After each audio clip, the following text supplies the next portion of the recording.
The sky over New York City darkened in the middle of the afternoon. People came out of their offices and homes, staring upward as the light dimmed. At first, many thought it was just heavy clouds moving in, but soon they realized it was not weather. Something massive floated above the skyline, stretching from horizon to horizon. It was a ship, but no human ship had ever looked like this. The surface of the vessel shimmered with a strange metallic glow, its shape more like a living creature than a machine. Wings or fins extended from its sides, pulsing faintly with blue light. It moved silently, casting a shadow across the city that made people's hearts race. Inside the United Nations building, world leaders, ambassadors, and soldiers watched the arrival on giant screens.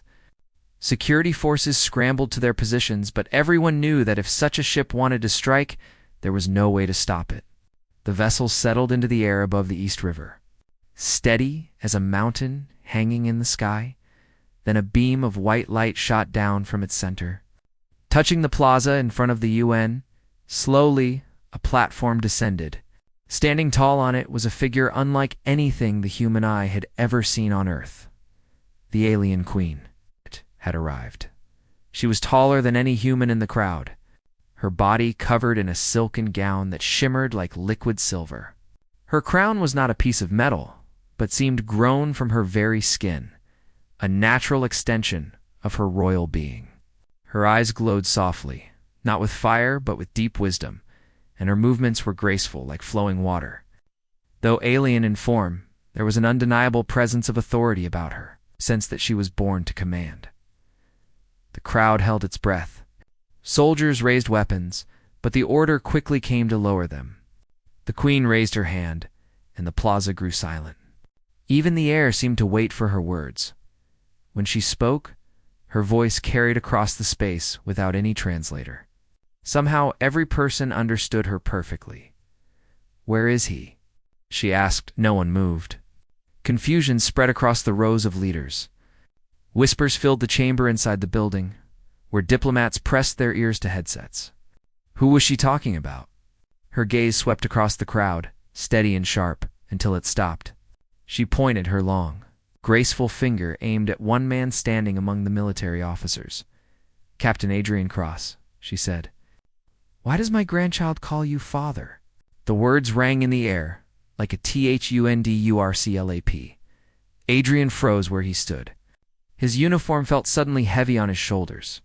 Every pair of eyes turned toward him, world leaders, soldiers, reporters, even the queen herself. His mouth opened, but no sound came out. He had faced battles in deep space, fought against pirates, and commanded crews in the most dangerous missions. But nothing had prepared him for this. "Me?" he managed to say, his voice unsteady. "Yes," the queen replied firmly. "You will explain." Gasps rose from the crowd. Some leaders exchanged alarmed looks. The accusation was strange, shocking, and dangerous. This was no ordinary visitor. This was the sovereign ruler of a vast alien empire, one powerful enough to send a ship larger than a city into Earth's skies without fear. If she believed Captain Cross had wronged her family, war could follow. The Secretary General of the UN stepped forward, trying to mediate. "Your Majesty," he said carefully, "perhaps there's been a mistake." "Surely our officer could not." The queen silenced him with a single glance. Her voice grew sharper. "There is no mistake. My bloodline speaks of truth. The child of my daughter calls this human father. You will not deny me answers." Adrian's mind raced. His missions over the years flashed through his thoughts: rescue operations, encounters with damaged ships, survivors from battles in deep space. He had helped many, human and alien alike. But none of them had ever led to something like this. He had never thought of himself as anyone's father. "I don't understand," Adrian said, his voice steadying as he found courage. "I have never met your daughter. I swear it." The queen's eyes narrowed. "And yet the child knows your face, knows your name. Who are you, Captain Cross? That fate ties you to my family?" The soldiers around him shifted uneasily. Diplomats whispered among themselves, some fearful, others suspicious. Could it be true? Had one of their own secretly connected to the royal family of another world? Adrian stood straighter, refusing to show fear. I am a soldier of Earth. I have always acted with honor. If there is truth in your claim, then let us find it. But I will not be called a liar. The queen studied him for a long moment. Then she raised her hand, and from the platform behind her stepped several figures. Among them was a child. Gasps filled the plaza again. The child was small, no more than 10 years old by human measure, but clearly of mixed heritage. His eyes carried the soft glow of the queen's people, yet his face had unmistakably human features. He looked out at the crowd with wide eyes, then spotted Adrian. "Father!" The boy shouted, running forward. The sound struck Adrian like a blow. The child's voice carried innocence and certainty. No hesitation. The crowd erupted in shock. Reporters scrambled for cameras. Soldiers stepped forward, but the queen held up her hand again. The boy stopped just short of Adrian, staring up at him with a smile that seemed full of relief. Adrian's heart pounded. He wanted to deny it, to say it was all some mistake. But when he looked into the boy's eyes, he felt something stir inside him. A memory, a connection he could not explain. "I don't," he whispered to himself. The queen's voice cut through the noise. "You see humans of Earth? My grandchild knows him. He calls him father. Now, Captain Adrian Cross, the time has come for truth. You will stand before me and you will explain." The queen turned and began to ascend back into the light of her ship. The boy remained, still watching Adrian with trust in his eyes. Soldiers hesitated, waiting for orders. Adrian knew he had no choice. Whatever the truth was, it would not be found here among whispers and questions. It would be found aboard that ship, standing before the queen herself. Taking a deep breath, he stepped forward. "I will go," he said. The soldiers looked uneasy, but the Secretary General nodded. "Then go, Captain. For all of us." The boy's smile grew wider. Adrian followed the queen into the light, the world's eyes upon him, his future uncertain. Above the earth, the great alien ship waited. Inside, secrets of the past and challenges of the future were ready to be revealed. And so began the most important journey of Captain Adrian Cross's life. Captain Adrian Cross stood in silence as the beam of white light carried him upward into the massive alien ship. The air around him felt heavy, charged with energy that made his skin tingle. He kept his eyes forward, not showing the fear inside him. He was a soldier, and Earth was watching. The boy stood beside him, smiling as if this was the most natural thing in the world. His small hand brushed against Adrian's sleeve, seeking comfort. Adrian looked down at him and saw those strange eyes again, alien yet somehow human. He wanted to ask the boy questions, but his throat was dry. The words refused to come. The platform entered the ship through a wide gate that seemed alive, surface pulsing like muscle. Inside was a grand hall, unlike anything Adrian had seen before. The walls were not simple metal, but glowing, curving shapes, as if carved from crystal and living tissue together. Soldiers of the alien race stood in formation, their armor shining and their spears glowing faintly with energy. Their faces were calm but cold, eyes locked on Adrian with suspicion. At the far end of the hall sat the queen upon a throne that rose high above the chamber. She looked down on him with the same steady gaze, her crown-like crest glowing faintly in the dim light. Around her, nobles and advisors whispered in low tones, their voices carrying doubt and anger. Adrian stopped at the center of the hall. The boy ran ahead, climbing the steps of the throne and nestling close to the queen. She rested her hand gently on his shoulder. But her eyes never left Adrian. "Now," she said, her voice echoing, "you will explain yourself." Adrian drew a deep breath. "Your Majesty," he said carefully, "I do not know why the boy calls me father. I have never met your daughter. I have never even spoken to her." The nobles murmured in disbelief. One of them, a tall alien with sharp features, stepped forward. "Lies," he said coldly. "The child knows him. The child cannot be mistaken. This human hides his guilt." Another voice rose from the crowd. "Shall we let him deny the bond? Shall we allow this insult to stand?" The queen raised her hand, and silence returned. Her gaze sharpened. "You deny the claim," she said. "But long ago, one of your missions brought you near our border. Do you remember?" Adrian blinked. Images stirred in his memory an old mission, almost forgotten. His ship had responded to a distress signal near the edge of alien territory.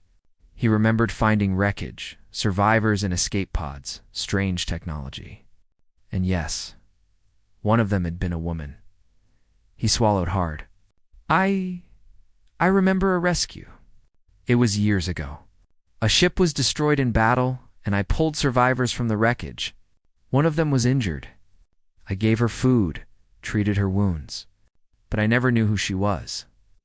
The queen's voice softened but carried weight. She was my daughter. The words struck Adrian like a storm. His knees felt weak. He had not known. He had saved many lives before, but he never imagined one of them would be the child of a queen. "She did not tell me," he said quietly. "She said nothing of her family." The queen's eyes glowed faintly, her expression unreadable. "She returned to us months later. She would not speak of her time among your kind, but she carried with her a child. This child? My grandchild." The boy looked up at Adrian, his small hand gripping the queen's gown. Adrian shook his head slowly. "No, it cannot be. I only cared for her as I would any life in danger.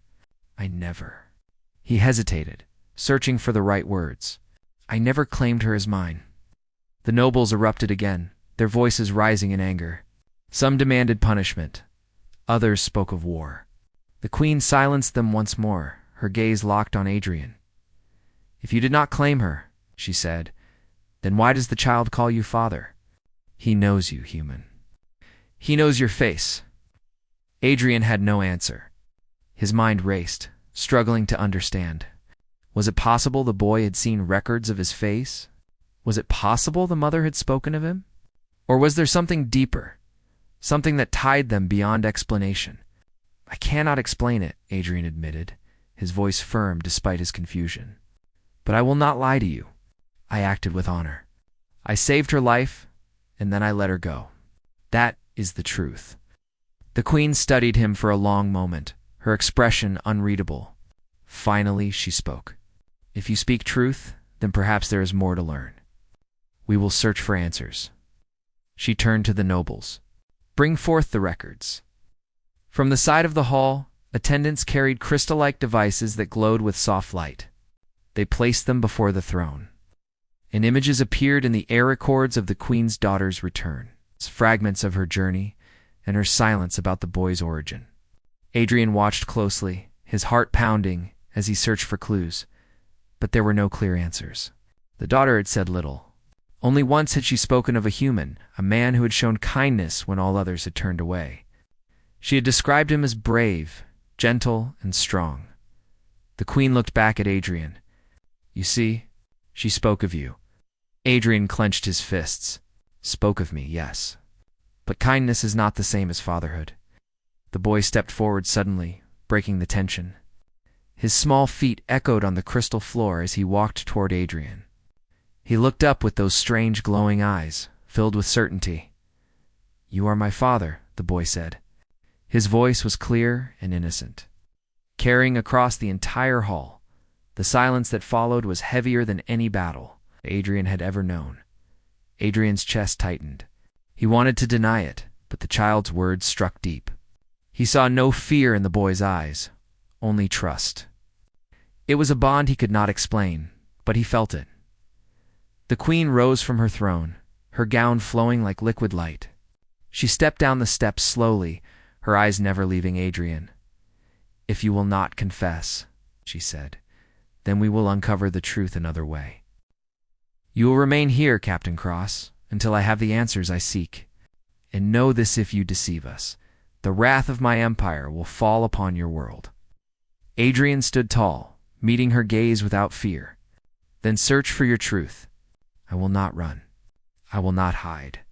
But I will not accept blame for something I did not do." The queen's eyes softened, just for a moment, as if she admired his courage. Then she turned back to her throne. Guards approached, surrounding Adrian. The boy stayed close, his small hand reaching for Adrian's once again. Adrian hesitated, then allowed it. The warmth of that touch was strange, unfamiliar, yet it gave him strength as he was led away to the chambers prepared for him. Adrian's mind churned. The queen believed him guilty. The nobles demanded punishment, and the boy called him father with unwavering faith. Somewhere in his past, a single act of kindness had grown into this tangled destiny. He knew one thing for certain. He did not uncover the truth. War would come, and Earth might not survive it. That night, alone in his chamber, Adrian stared out at the stars through the alien glass. Somewhere among them was the answer. He only hoped he could find it before it was too late. The chamber given to Captain Adrian Cross was unlike any room he had ever seen. The walls glowed faintly with a soft light, as if they were alive. The floor curved upward into the ceiling without any corners, making the space feel endless. Though comfortable, it was still a prison. Guards stood outside, silent and watchful. Adrian sat at a table shaped from crystal-like stone. His hands rested flat on its surface as he thought about the queen's words. The boy's face appeared in his mind again and again. Those glowing eyes. That innocent voice calling him father. He shook his head. It made no sense. He had saved lives before. He had treated wounded strangers before. But never had it led to something like this. The queen's daughter, how could he have known? And why would she say so little when she returned to her people? Why keep the truth hidden? Soft knock at the door broke his thoughts. The wall itself parted and the boy stepped inside. The guards did not stop him. Adrian stood quickly, surprised. You should not be here, Adrian said. The boy smiled. They cannot stop me. I told them I wanted to see my father. Adrian's chest tightened at the word. He knelt so he could look into the boy's eyes. Listen, child, he said gently. I am not sure I am your father. Oh. Do you understand? I saved your mother once, but I did not. The boy shook his head firmly. You are, I know. She told me... Adrian blinked. Your mother told you? Yes, the boy said simply. She told me that the man who saved her was brave. She told me his face, his voice. She said he would never leave me if I found him. And when I saw you today, I knew. Adrian's heart pounded. Was it possible? Could the queen's daughter have spoken of him that way? He wanted to deny it, but the boy's certainty was unshakable. What is your name? Adrian asked softly. The boy's eyes glowed brighter. My name is Kale. Kale, Adrian repeated. The name felt strange on his tongue, but it carried a weight that made his chest heavy. Kale reached out and touched Adrian's hand. I do not care if you believe it yet. I know. You are my father. Adrian closed his eyes. He wanted to say no, wanted to explain that things were not so simple. But deep down, he felt something stir an emotion he had not expected. Sense of responsibility, of connection. Before he could answer, the chamber wall shifted again. A tall alien entered, his armor decorated with golden markings. His face was stern, his eyes sharp. He was no ordinary guard. He was a noble. The queen summons you, the alien said coldly. His gaze flicked to Kale. The boy must stay. Kale frowned, but Adrian squeezed his hand gently. It's all right. I will return. The boy nodded, though his eyes showed worry. Adrian followed the noble through winding halls that seemed alive, their surfaces pulsing with faint light. At last they entered a chamber filled with crystal pillars that glowed with shifting colors. The queen waited there, standing tall, her gown flowing like liquid silver.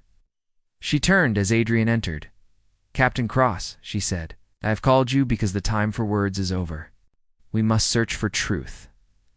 Adrian bowed his head slightly. How? The queen gestured to the pillars. These are our memory stones. They hold fragments of time, captured by thought and experience. When one of my people wills it, the stones reveal visions of the past. We will search your memories, and hers, to uncover what is hidden. Adrian frowned. You want to see my memories? Yes, the queen said firmly. Do you fear the truth? Adrian straightened. I fear nothing. Do what you must, the nobles whispered, impressed by his courage. The queen motioned for him to step into the circle of pillars. Adrian obeyed, standing at the center. The queen raised her hands and the crystals glowed brighter. Light spread across the floor, wrapping around Adrian's body like threads. Suddenly his mind shifted, felt pulled backward, as though falling into his own memories. Images appeared around him, clear and sharp. He saw himself years ago aboard his ship. The alarms blared as they approached wreckage in deep space. He remembered the smell of smoke, the cries of survivors, the cold silence of death in the void. His crew had worked tirelessly to bring in the escape pods, and then her. A woman unlike any he had seen before. Alien, yet her features carried a delicate beauty. She was badly injured, her breathing weak. Adrian had carried her in his arms, rushing her to the medical bay. He remembered giving her water, tending her wounds, speaking softly, though she barely understood him. She had looked into his eyes once, whispering words in her language. At the time, he had not known what they meant. The memory faded, and another replaced it. He saw her smile faintly after her strength returned. He remembered giving her food from his own tray. He remembered the way she studied him with quiet curiosity. For days, she had stayed aboard his ship, recovering. And then, one night, as they neared alien space, she had asked to leave. Adrian remembered walking her to the escape shuttle. She had paused before stepping inside, her glowing eyes fixed on him. She had said something again in her own language, then touched his hand lightly, and then she was gone. The memory ended. Adrian gasped as the vision faded. The crystals dimmed. The queen watched him carefully. "You see now," she said, "you did meet her. You saved her, and you shared more than kindness." Adrian shook his head quickly. "No, I cared for her. I gave her food, medicine, safety, but nothing more." The queen's gaze hardened. "Do you truly believe that is all? My daughter returned with a child?" "This child, and he calls you father." Adrian's thoughts spun. He wanted to believe his words. He wanted to deny what the queen suggested. But the memory of her hand touching his lingered. Could it be? "I cannot explain it," Adrian admitted. "But I know this. I never betrayed my honor. I never sought to deceive her, or you." The queen studied him for a long moment. Finally she spoke. "Perhaps you are right. Perhaps the truth is not so simple. My daughter is gone now. She left us too soon. Only the child remains. Only he believes without doubt that you are his father." Adrian's chest tightened. He thought of Cale's smile, his small hand gripping his own. "What do you want from me?" Adrian asked quietly. The queen's eyes softened, just slightly. "I want you to understand, and I want you to decide. Will you deny him, or will you accept what he believes?" Adrian was silent. His mind churned with questions. He wanted proof. He wanted clarity. But he knew he could not ignore the boy's trust. Before he could answer, a voice echoed through the hall. A messenger rushed in, bowing deeply. "Your Majesty, there is unrest in the fleet. The nobles demand resolution.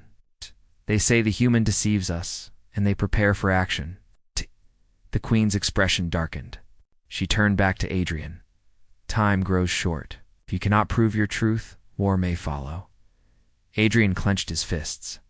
He had faced battles before, but never like this. This was not about weapons or ships. It was about trust, family, and the bond between worlds. As the queen dismissed the messenger, Adrian looked once more at the glowing crystals. Somewhere in his past was the answer. Somewhere in the silence of memory was the key to peace. He did not know what the next step would reveal. But he knew one thing. He could not abandon Cale. Not now. Not ever. The days aboard the alien flagship passed slowly for Captain Adrian Cross. He was not chained, but he was never truly free. Guards escorted him wherever he went, their eyes sharp, their hands always near their glowing spears. The queen allowed him space to walk through the great halls, but everywhere he turned, whispers followed. Nobles glared at him. Soldiers muttered threats under their breath. Many of them saw him not as a guest, but as an intruder who dishonored their royal family. Still, one face gave him strength. Cale. The boy visited often, slipping away from his caretakers to sit beside Adrian. They spoke in quiet voices. Cale asked him questions about Earth, about ships, about the stars. Adrian answered patiently, though his own heart was heavy. Each time, Cale called him father. Adrian felt torn between doubt and responsibility one evening. As the ship hovered silently above Earth, Adrian was summoned to the throne chamber once more. The guards led him through winding halls until the grand doors opened, revealing the queen seated high upon her throne. Around her stood dozens of nobles, their robes shimmering in the light. The air was thick with tension. Adrian knew at once this was not a simple meeting. It was judgment. The queen's voice rang out. "Captain Cross, today you will answer before us all. My nobles demand clarity. My people demand justice. The truth of your bond with my grandchild must be settled." The nobles murmured in agreement. One of them, tall and sharp-eyed, stepped forward. "This human dishonors us," he declared. "He pretends innocence, but the child names him father. We cannot allow such insult without answer. If he lies, let him be punished. If he is guilty, let Earth share in his guilt."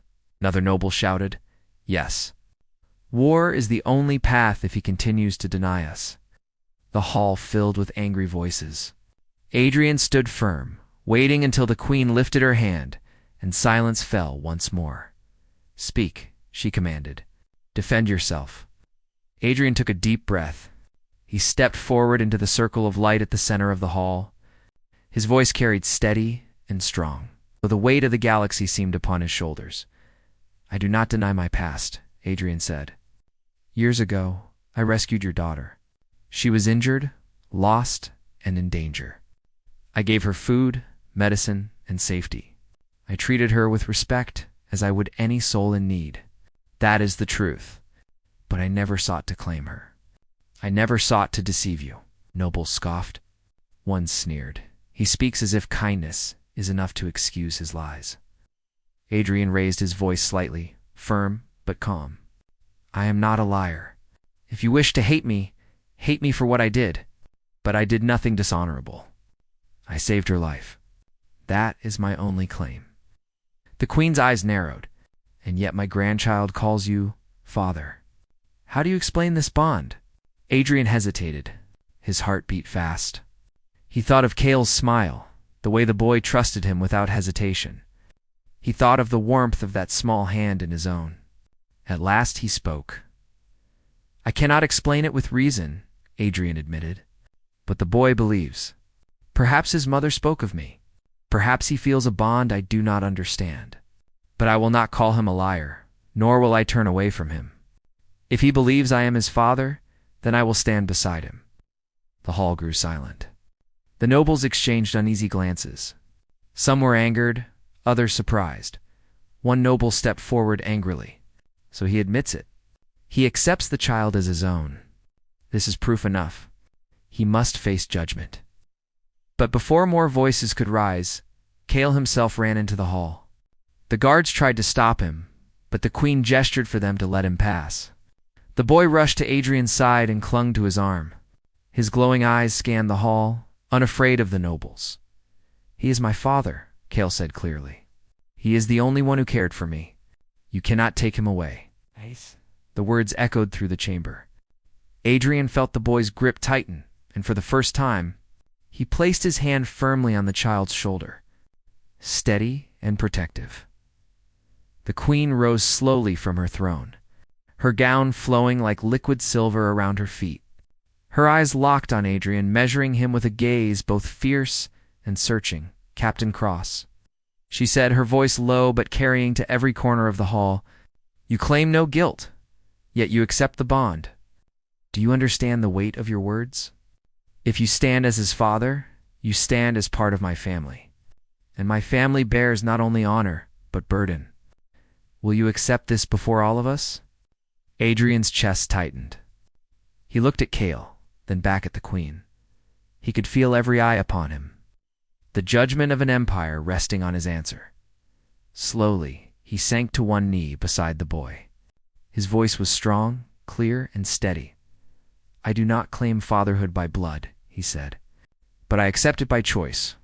If this child calls me father, then I will honor that bond. I will protect him, guide him, and never abandon him. That is who I am. That is what it means to be human."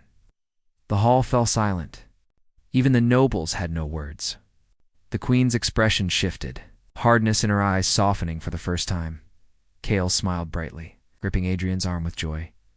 The queen stepped forward, her gaze fixed on Adrian. For a long moment, she said nothing. Then at last, she spoke. "You stand with courage," she said. "You speak with truth. Perhaps you are not the enemy my nobles believe. Perhaps you are something else." But before she could continue, the chamber doors burst open. Another messenger rushed in, his voice urgent. "Your Majesty, the fleet grows restless. Some commanders refuse your patience. They believe Earth hides deception.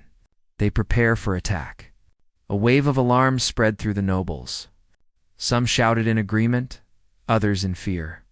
The queen's face darkened. She turned back to Adrian. "Do you see, Captain Cross?" she said gravely. "Your answer alone cannot stop the storm. My people are divided. If you cannot prove your honor, war will fall upon your world." Adrian stood tall again, his jaw set. "Then let me prove it," he said. "Not with words, but with action. Let me show your people that humanity does not lie, that we do not betray." The queen studied him. Her advisors whispered furiously, but she silenced them with a gesture. "Very well," she said. "Tomorrow, before the fleet, you will stand. You will face their judgment, and we will see if your courage is enough to hold back war." Adrian nodded firmly. "So be it." As the guards led him away, Cale followed, refusing to release his hand. The boy's small voice whispered up at him, filled with certainty. "You will win. I know you will." Adrian looked down, meeting Cale's glowing eyes. He gave a faint smile, though his heart was heavy. "I will try, Cale, for you and for all of us." Outside, the alien fleet began to shift in the darkness of space, their weapons ready. The fate of Earth and the bond between two worlds hung in the balance. And soon, Adrian would face the greatest trial of his life, not with weapons, but with the strength of his words and the power of human choice. The silence in the great throne hall was heavy, almost suffocating. Captain Adrian Cross stood tall, though his heart pounded in his chest. Before him, the alien queen sat on her grand throne, her eyes fixed upon him with an intensity that could bend steel. Around her, alien nobles whispered among themselves, their words sharp, their suspicion burning. Behind him, human envoys waited with anxious faces, fearing that a single wrong word would lead to war. The queen's grandchild stood between them all. A young alien boy with features that seemed both familiar and strange. His wide eyes carried innocence, but his voice, when he spoke, carried the weight of truth. "He is my father," the boy said once again, his words echoing across the chamber. The nobles hissed at the declaration, their voices rising in anger. "Blasphemy!" One cried.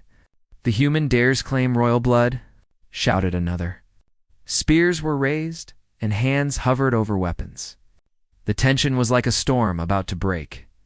Adrian raised his hand calmly, not to fight, but to bring peace.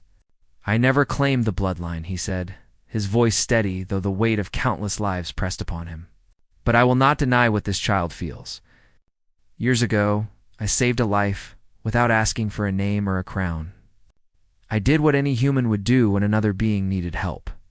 That is the truth of who I am." The queen's sharp gaze softened for only a moment.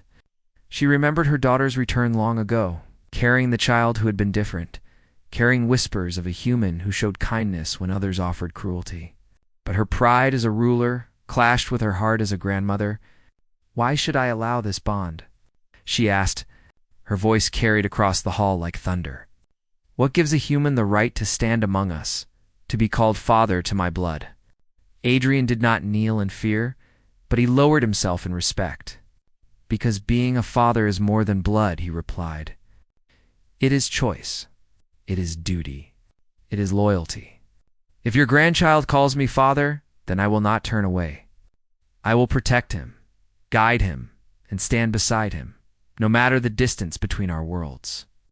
The boy looked up at him with shining eyes. His small hand reached out and touched Adrian's arm. The gesture was simple, but it carried the strength of truth that no argument could erase. For the first time, silence filled the hall, not with hostility, but with uncertainty. One of the nobles broke the silence with anger. "Your Majesty, we cannot allow this insult. If you accept him, you dishonor the throne. Humanity is weak, short-lived, unworthy of our legacy." Adrian turned to the noble, his eyes sharp. "Weak. We survived on a world that tried to kill us at every turn. Storms, quakes, droughts, fire we endured. We are short-lived, perhaps. But in those years we fight harder, love stronger, and build faster than most imagine. We are not unworthy. We are human. And if you call that weak, then I welcome it, because our weakness is also our greatest strength." The hall erupted in debate. Nobles argued, humans watched with fear, and the queen raised her hand to silence them all. Her eyes rested on Adrian, then on her grandchild, who still stood close to the human. She saw no fear in the child, only trust. She saw no deceit in Adrian, only truth. Slowly, she rose from her throne, her voice calm but firm. "Enough," she said. The word rolled like a command written in stone. The nobles fell silent. The humans held their breath. War was close. Distrust was close. But today I see something else. This man does not claim our blood, yet he claims a bond stronger than blood. If my grandchild accepts him, then I will not deny it." The hall trembled with murmurs, some of relief, others of outrage, but none dared to challenge the queen directly. She turned back to Adrian, her face unreadable. "You have answered my demand, human. Not with excuses, not with fear, but with conviction. For that, I will grant peace between our people. But know this, if you betray this bond, if you fail the child who calls you father, you will answer not only to me, but to an empire." Adrian bowed his head. "I understand, and I will not fail." The child smiled, his small hand gripping Adrian's with a trust that no crown or council could break. The moment was quiet, but in its silence, history shifted. The humans and the aliens would no longer see each other as strangers, but as kin bound by choice. The envoys of Earth released long-held breaths, relief flooding their faces. Among the aliens, some still whispered their doubts, but others saw in Adrian's words a strength they had never acknowledged. The queen returned to her throne, regal and silent, yet in her eyes was a spark of something new, a respect for humanity. She had never spoken before. As Adrian left the throne hall with the child walking beside him, he realized something greater than peace had been achieved. It was not treaties or alliances that would shape the future, but the bond between one human and one child. A bond born not of blood, but of choice. And so, the story spread across both worlds the day the alien queen demanded explanations. And a human answered, not with power, not with fear, but with the heart of humanity itself. The child called him father once more. And this time, no one dared to silence him.